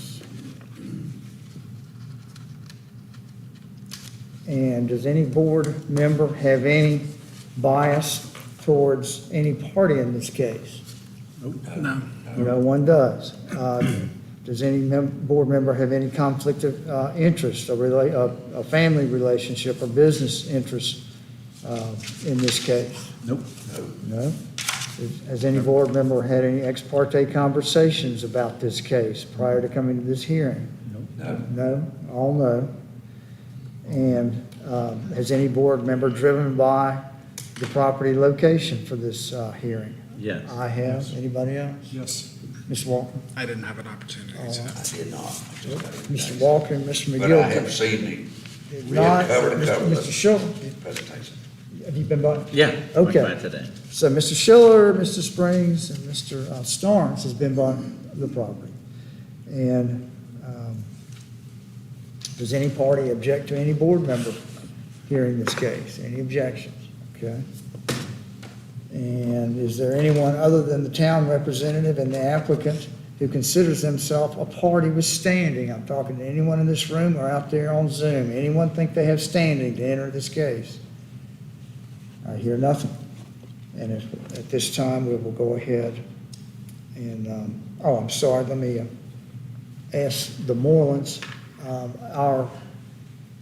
Ms. Taylor Miller here is a town employee, and she also works for the Planning and Inspections Office. Do you have any objection to her keeping the minutes? No. They have no objections. And Mr. Johnson, does the town have any objection to Ms. Miller keeping the minutes? No, sir. No objection there, all right. Let's go ahead and swear all witnesses that are going to testify in this case at this time, everyone at the same time. Anyone that's going to speak to us needs to be sworn in. Just in case, yeah. Cover our bases. Left hand on the Bible, raise your right hand. Do you solemnly swear that the evidence you shall give to this body in this matter be heard shall be the truth, the whole truth, nothing but the truth, so help you God? All right, is there anyone else from the public that wants to be a witness in this case? I'm speaking to anyone in this room or out in Zoom. And Mr. Johnson, did anyone contact you saying they wanted to be a witness in this case? We received no calls. All right, thank you. And Mr. and Ms. Moreland, have you received a copy of the staff report from the planning department? Yes. Okay, have all board members received a copy of the staff report? Everyone has. And at this time, Mr. Johnson, would you give us the town's overview of this case and enter the staff report into the record? Yes, sir. Next case we have is a variance, variance number 2022-04. The applicant is Keith Sweeter on behalf of David and Shirley Moreland. The property of the house, location is 195 Fairway Lane, out by the golf course. Is that Fairway Lane? Yeah. Sorry. The Country Club Lane there for a minute. Sorry. It is zoned R15, single family. The request tonight from Mr. Sweeter is requesting a side setback variance of 9.5 feet from the applicable 12-foot side setback to enclose an existing carport. Closest point of the existing carport, it varies, but the closest point is 2.5 feet on the east property line. Property is further identified with Talk County Pen 2817-23-3785-000. A little bit of background. The existing carport has existed for many years. And I can let Mr. Sweeter explain a little bit more of the makeup. I'm not positive if it's connected or not. There may be a cover. Tiny little piece of a roof going up steps. It's not, Okay, just a little bit. it's not connected. So it has been an existing carport for many years. It's basically the roof and 7 posts as a carport. The carport, well, excuse me, not the carport itself a little bit. It is recessed back into the hillside on that side of the house. I think it varies from 2 to 4 feet. But the applicant is proposing to utilize the existing carport and frame the existing walls and add a garage door to the front to enclose it. All work will be within the existing footprint that's currently there. And like I said, the existing carport is 9.5 feet into the required 12-foot setback there. I mean, it's considered a non-conforming structure at this point, but they will not be going outside the existing footprint that's there. We do have a site plan survey. I think the survey is a little bit older, but it depicts pretty accurately what's there now. And then we have photos, several photos of how it exists now. Be glad to answer any questions. Mr. and Ms. Moreland, do you have any questions of Mr. Johnson? Any questions? No, I have no questions. I'd just like to say, that the owner next to Mr. Eisenhower. Well, you're going to speak your piece in just a minute. Okay, all right. You'll be able to say whatever you want. Okay. At this point, we've got to finish up with Mr. Johnson. Does any board member have any questions of Mr. Johnson? And what you have, the larger prints in front of you is what's in your packet. I just blew it up so we Yeah. can, I'm getting a little older and I can't see as well, so I And we think it appreciate may help us all a little bit there. This is, you Can can, I ask him a question? sure. What is the setback today on this property line with the The pines? applicable side and rear setbacks is 12 feet. Side and rear, 12 feet. Okay, what's the distance between the carport and that property line? The closest point, you can see it varies from the front to the rear, but the frontmost point is 2.5 feet. I think the rear it's about 4 feet, I believe, from the property line. So the closest is the 2.5. Okay. And that's where the request of It's 9. existing. Yes, sir. And there is a stone wall there between that and the neighbor's house, is that correct? The neighbor's property line there? How high is that stone wall? Yes, sir. It recesses back into the wall, I think maybe up to 3 or 4 feet, or is it maybe a little taller than that? It's about half of it, is 4 feet tall, to an existing 18-inch wide stone wall. That is part of the carport that we won't touch. No, you hope not. So is that the drip line or the wall, the foundation? Just clarify. I'm assuming it's the roof line. It is, it's the drip So, line. I mean, So 4 feet to 2.5 feet. It's about a 2-foot overhang, Yep, and the overhang gets within 2.5 feet of the property line. okay. So the building is actually 4.5 feet. And typically, just for information, typically with setbacks, the eaves are required to be within setbacks. I mean, it's not relevant in this situation, but they typically are. Mr. Johnson, did you give all appropriate notices of this hearing? Yes, sir. Did you send out notices to the adjoining property owner? Yes, sir. How many notices did you send out? For property owners within 150 feet of the subject parcel, we sent out 17 notifications. Okay. Did you hear back from anybody? Don't tell us what they said, just did you hear back from anybody? We heard from no one. Okay. None? You heard from nobody? The only correspondence we had was from the owners, if you're facing the house or to the left of the Moreland's property. He did not receive, I'm sorry, don't tell us what they said. You, just don't do hearsay. Go ahead. I don't think you were. Go You ahead. had one response, one question, clarification. he didn't receive a staff report. It's just an administrative issue. The reason being, it got sent to a home address from their permanent home and not here.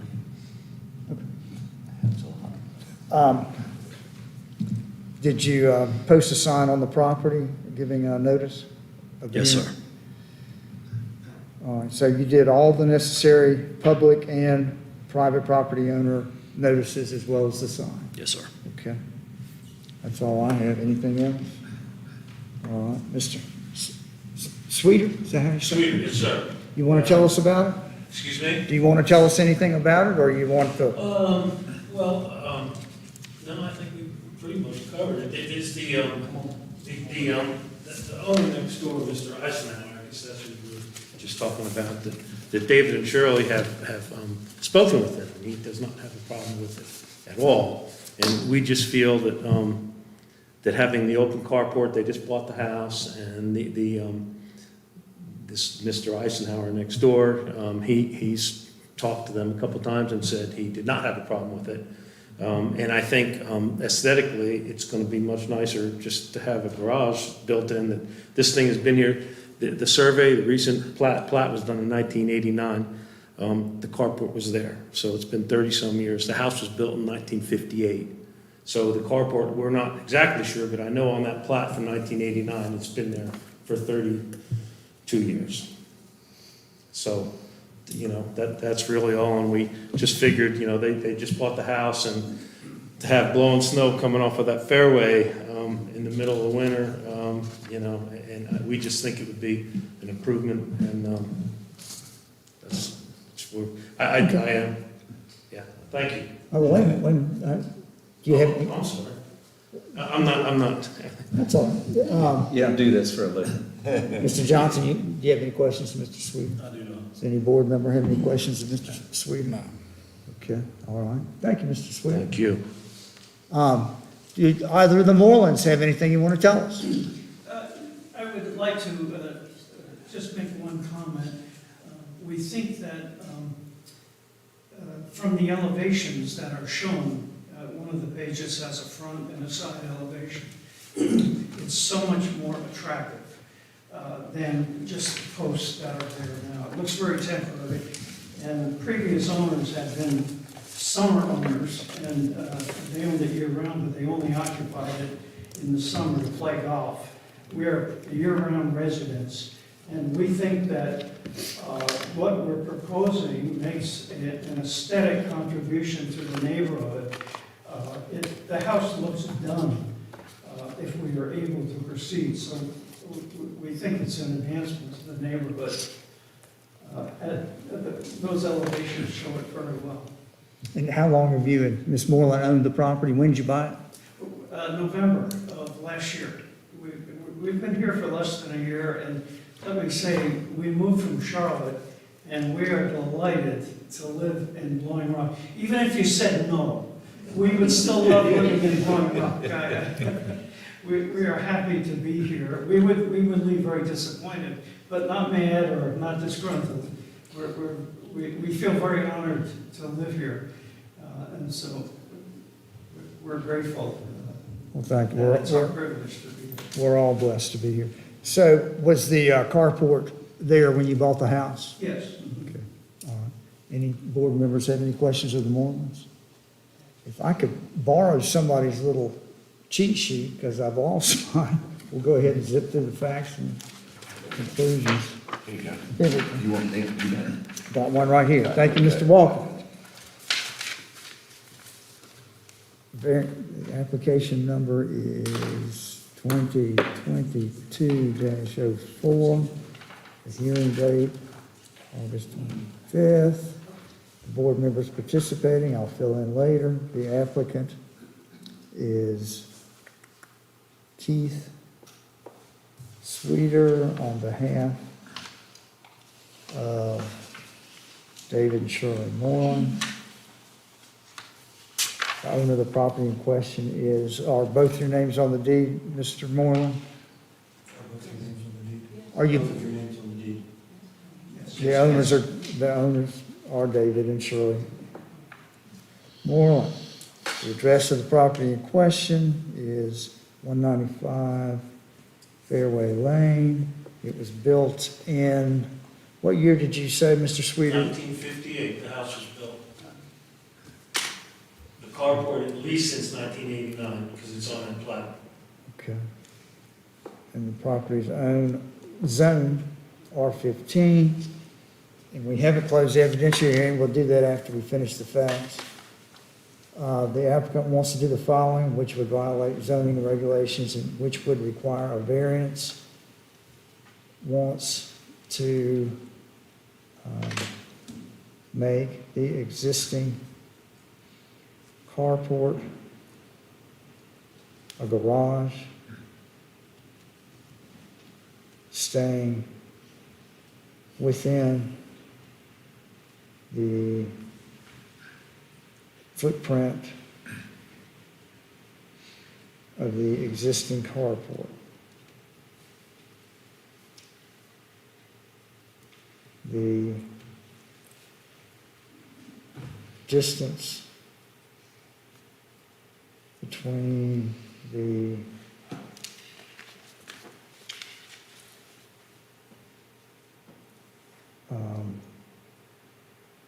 existing carport and it's 2.5 feet at the closest point from the property line, there it is. Yeah.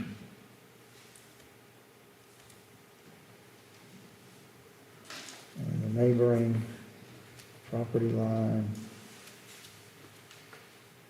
is 2.5 feet at its closest point. And the applicant's desired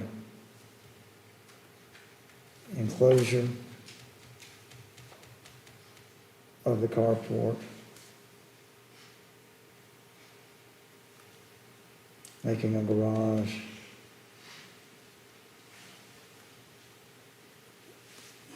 will not be any closer than that 2.5 feet, 2.5 feet. The applicant seeks a variance of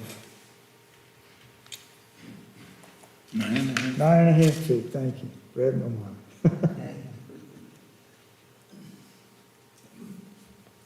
The Blowing Rock zoning corridor ordinance section, which is at issue here, and which stands in the applicant's way, would be section 16-12.4, the building setback requirements.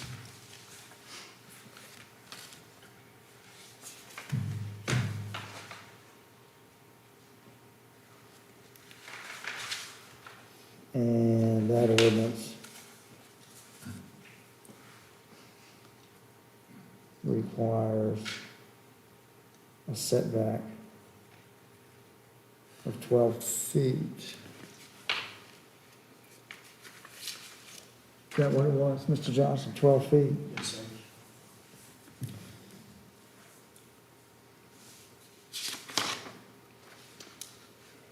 There are not other properties withstanding to come into this case and hearing, period. The applicant did provide drawings or sketches or plans or pictures illustrating what the applicant wants to do. The town of Blowing Rock has provided and given all necessary legal notices of this case and this hearing.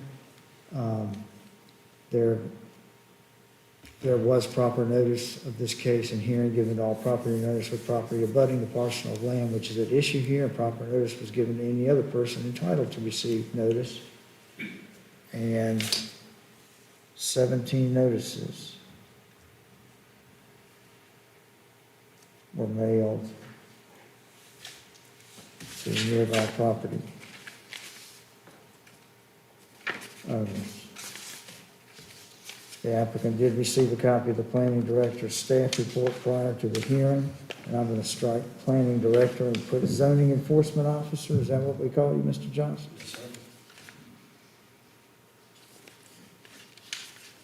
And there were not other witnesses in the hearing. I'm sorry, there were other witnesses in the hearing besides the applicant and the zoning enforcement officer. And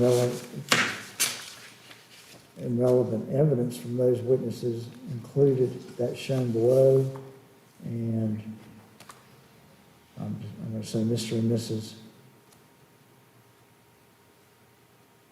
Moreland testified to the joy of living in Blowing Rock.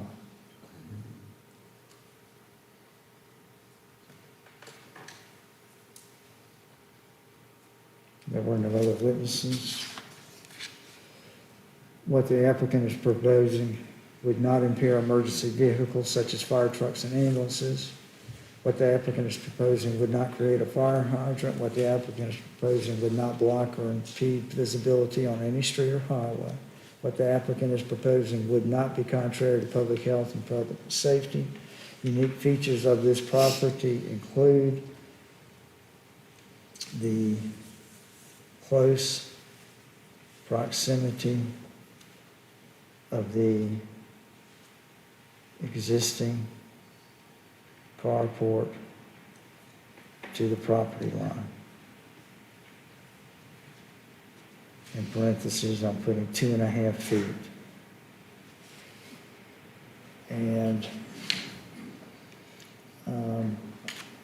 at this time, I move that we close the evidentiary hearing so that we can take a vote on the findings of fact. Do I have a second? Second. We have a second on that. All those in favor of closing the evidentiary hearing, say aye. Aye. Aye, that's unanimous.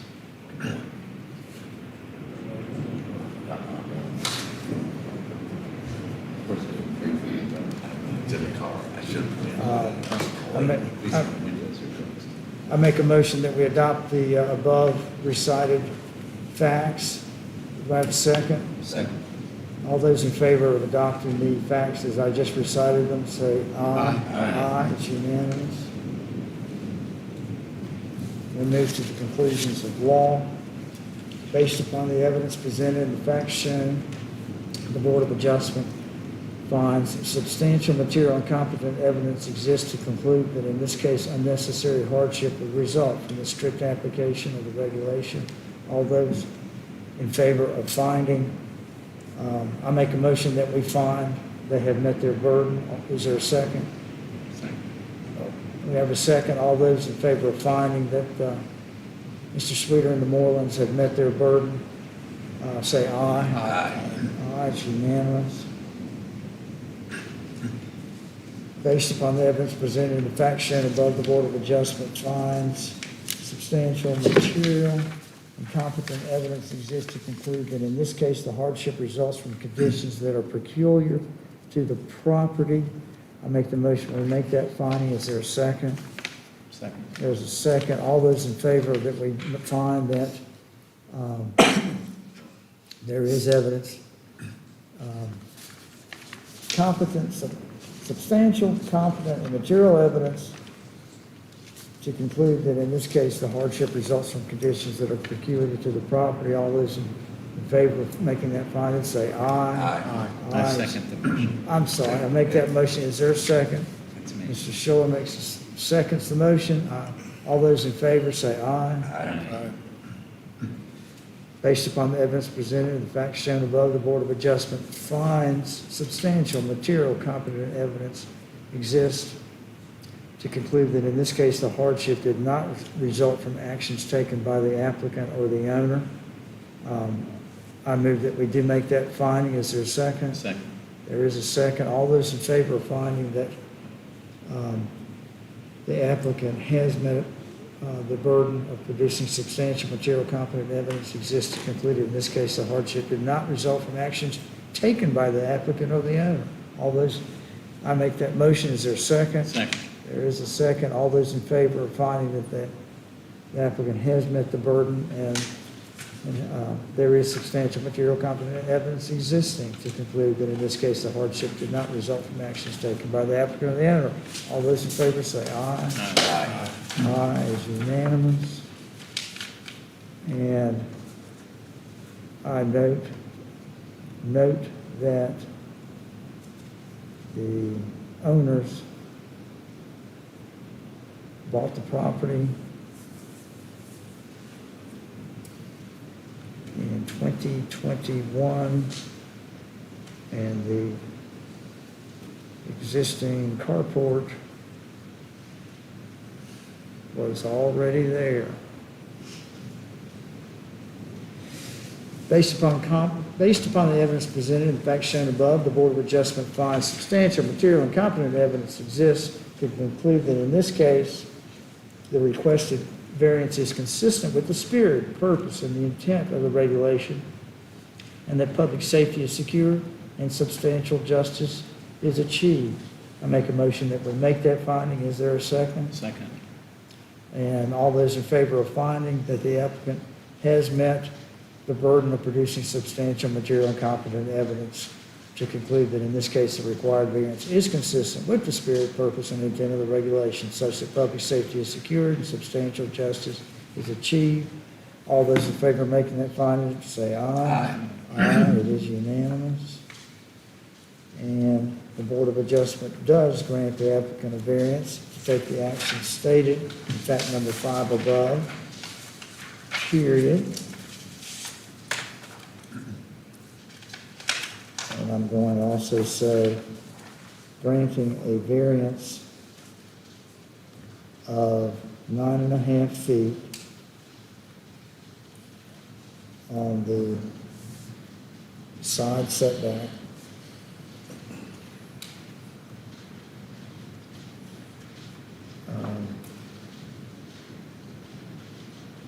of the side setback, period.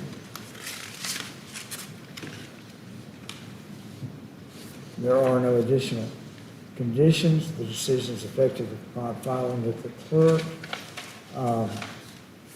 I make the motion that the board adopt these conclusions of law.